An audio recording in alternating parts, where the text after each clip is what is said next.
this, especially from the private sector, to finance our own growth.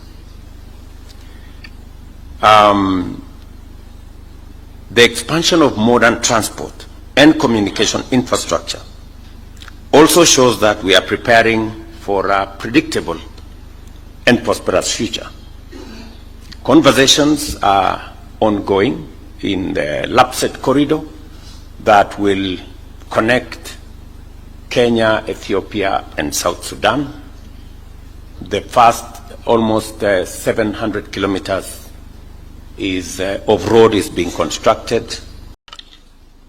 All the distinguished participants, the chair of WCF, the chair of ICC, our own Chamber of Commerce, captains of industry, ladies and gentlemen. It is my honor on behalf of the people and government of Kenya to welcome all of you, not just to Nairobi, but to Kenya. As patron of the Kenya National Chamber of Commerce and Industry, I'm especially pleased to host such a distinguished gathering of business leaders, policymakers, and development partners. It is a forum like this that transformative ideas take root and the seeds of prosperity are planted.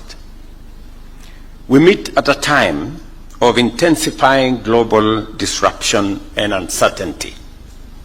The effects of post-pandemic recovery, shifting geopolitical dynamics, inflation and supply chain disruptions, and of course climate change are impacting many facets of our economic and social lives.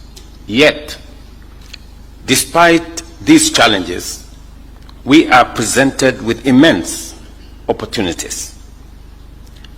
Africa is becoming more connected, more innovative, and more entrepreneurial. Our success will depend on how prepared and committed we are to embrace this fast-changing future.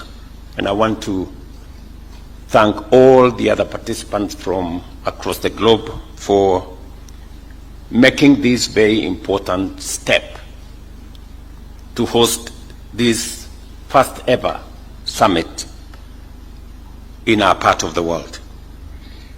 Among the world's regions, Africa has every reason to be optimistic. Our potential is undeniable.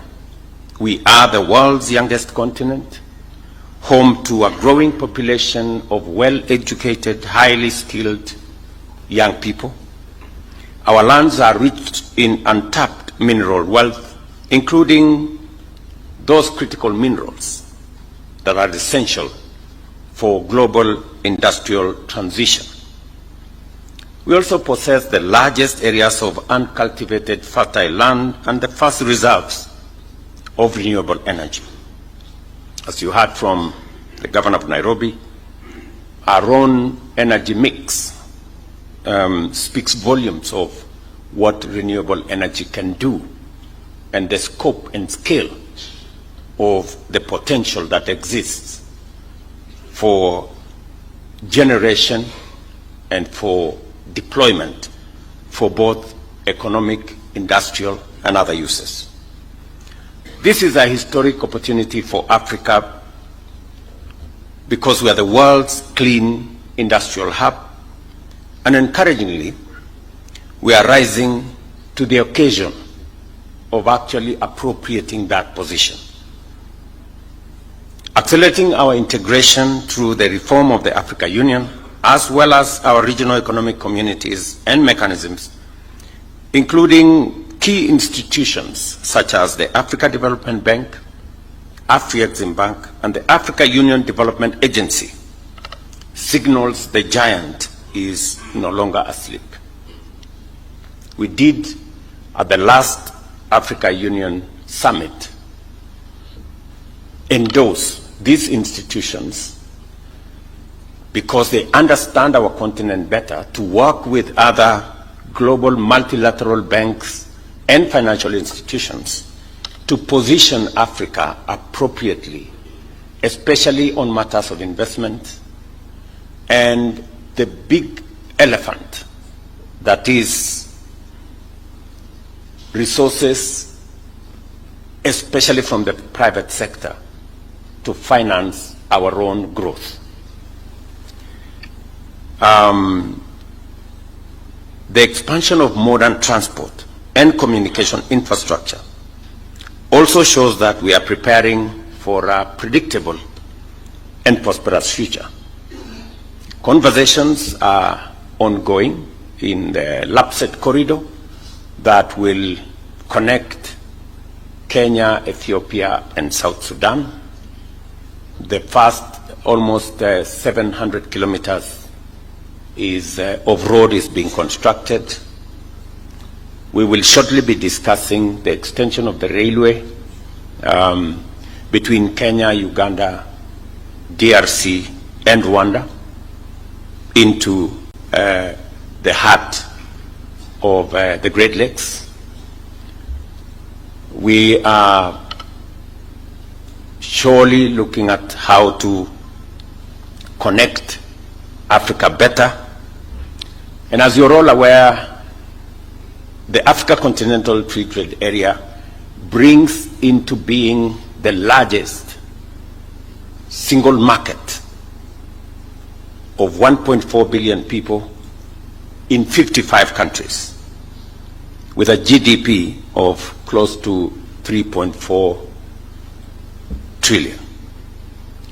And the good news is that the building blocks towards the Africa Continental Free Trade Area, whether you're talking about the East African Community or the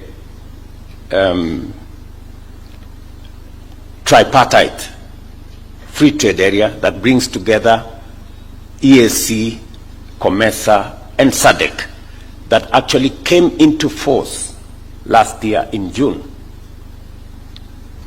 creating the building block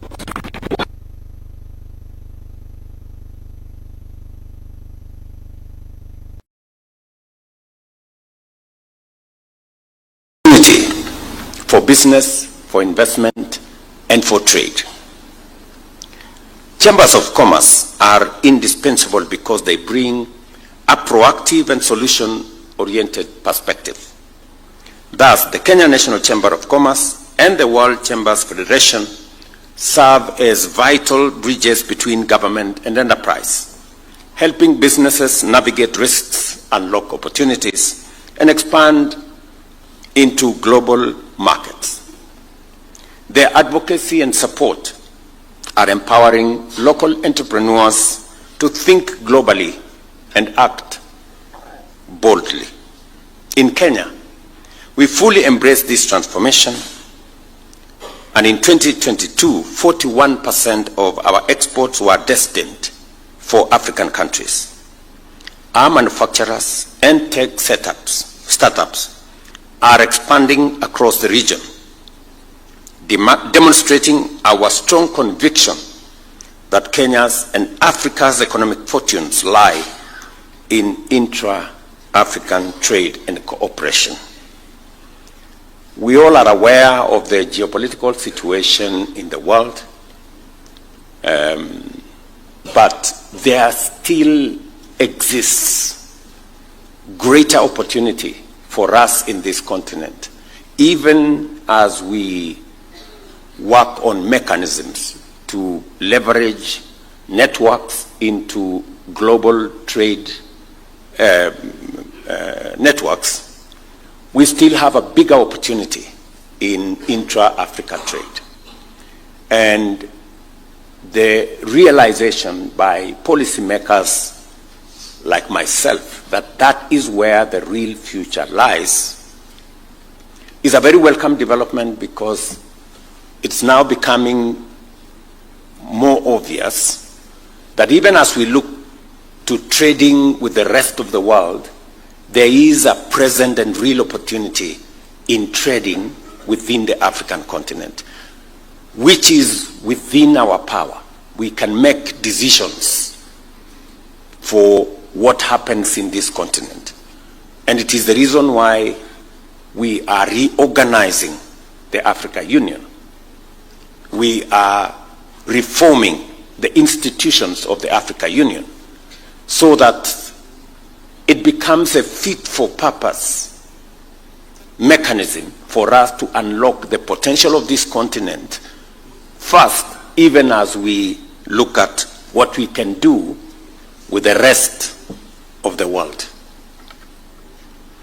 And the coming into force of the Africa Continental Free Trade Area, the coming into force of the tripartite free trade area that brings together COMESA, SADC, and EAC, and our own mechanisms in the East African community are a testament that we are understanding the situation properly.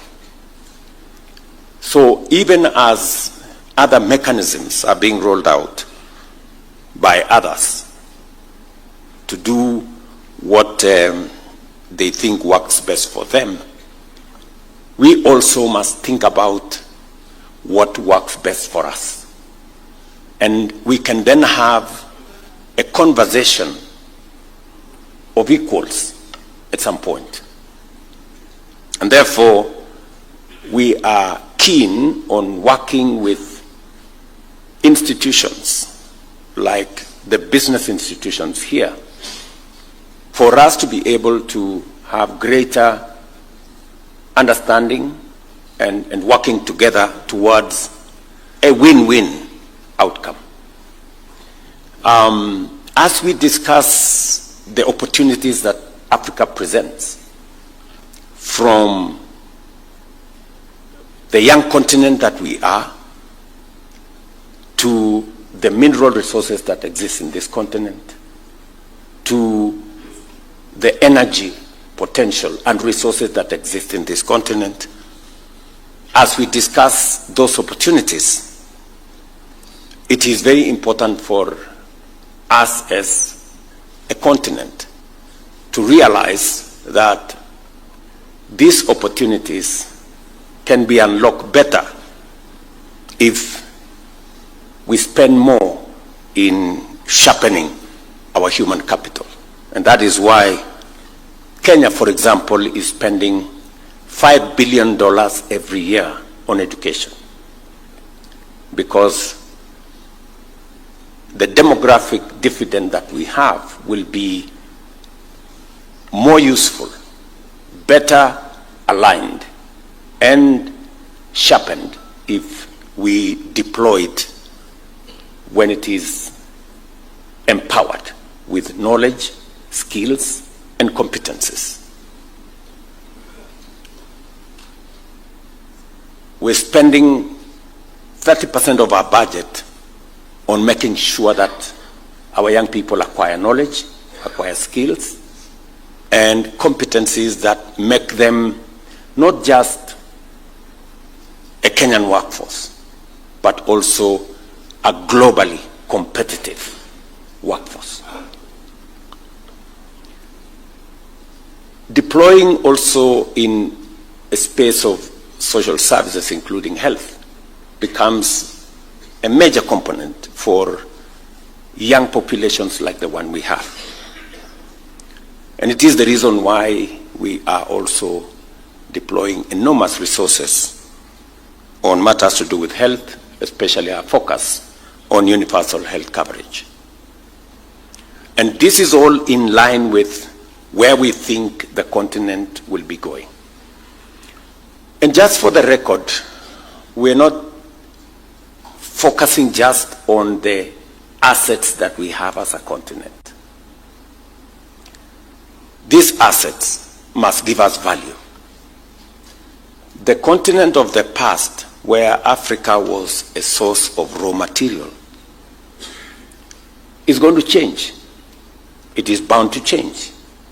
And it will change, because our populations are better informed, our young people have more knowledge, our governments are getting more democratized, and therefore Africa is going to be looking at partners who will work with us on unlocking this potential, but not just unlocking the potential, but also unlocking the potential for value addition, for processing, creating local jobs, and creating wealth and value from the assets that we have. That is the future we are looking at as a continent. And we will be, with much more clarity, and much more intentionally, be working with partners who can work with us to unlock this potential. It is the reason why, for example, Kenya is investing $1 billion in our special economic zones with the Afri-Exim Bank. Because in our special economic zones, we can add value to our leather industry, we can add value to all the other agro and other industries, and it is in that context that we are looking at partnerships going into the future. Despite global headwinds, Kenya's economy, for example, last year grew by 5.6%, outpacing global trends. Key sectors like agriculture, services, and manufacturing are rebounding. At the grassroots, micro, small, and medium enterprises are the backbone of our economy, employing over 80% of our people.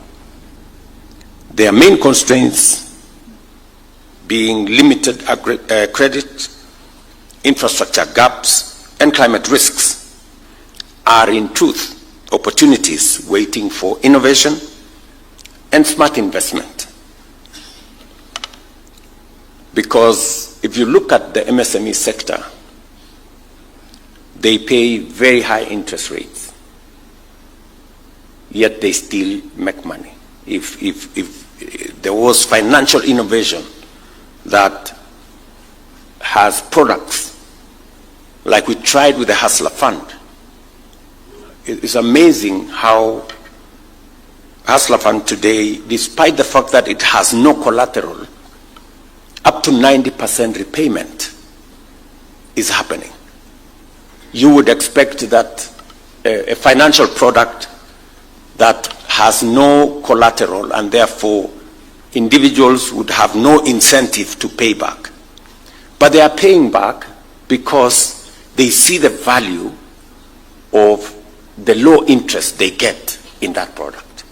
And that is why repayment is all the way to close to 90%. And these are innovations that can be rolled out, scaled up, and we are looking at partners who can work with us to be able to access more credit innovatively to the private sector. As part of our bottom-up economic transformation agenda, we are focused on uplifting those at the base of the economic pyramid. And we are investing in agriculture, MSME, health, housing, and digital and creative economy. Our goal is to catalyze a bottom-up surge of creative and productive opportunities through strategic investment and targeted interventions. We have made remarkable progress in digitizing government services. 20,000 government services have been digitized, streamlining business registration and launching the Unified Business Permit in Nairobi, as the governor said.